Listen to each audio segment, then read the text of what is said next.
Commenting on the torture of his lawyer Intizar Hussain Panjutha, former Prime Minister Imran Khan said, "Those who are ruling the country today consider themselves above the law." Mr. Khan's lawyer was freed from state custody on Saturday, visibly shaken from the custodial torture. Imran Khan recalled that the regime had previously murdered PTI supporter Zille Shah, who was a special needs person. Mr. Khan called on Pakistanis to decide once and for all what kind of country they want to live in. Referring to protests on the ongoing human rights violations in the country and for genuine democracy, Mr. Khan asked, quote, "If not now, then when?" unquote.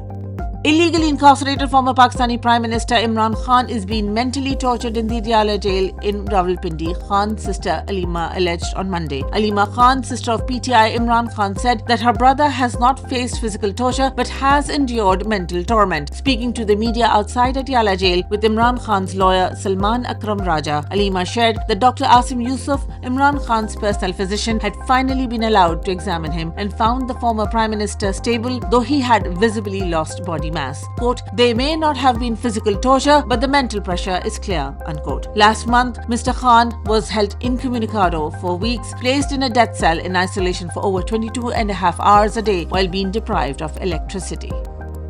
A massive protest was held by British Pakistanis in London outside 10 Downing Street on Sunday, demanding the release of illegally incarcerated former Pakistani Prime Minister Imran Khan. Addressing the protesters, Dr. Shahbaz Gill said, "The entire Pakistani nation must now decide to put an end to fascism. Quote, "We have to decide either we continue to live like slaves or come out onto the streets," unquote. Senior PTI leader Syed Zulfikar Bukhari, who organized the protest, said, quote, "Before November 7th, the UN Human Rights Council will again speak against the atrocities and human rights violations in Pakistan," unquote. The UN Human Rights Council has previously ruled Imran Khan's detention as arbitrary and called for his release. Pakistanis from all over Europe attended the protest.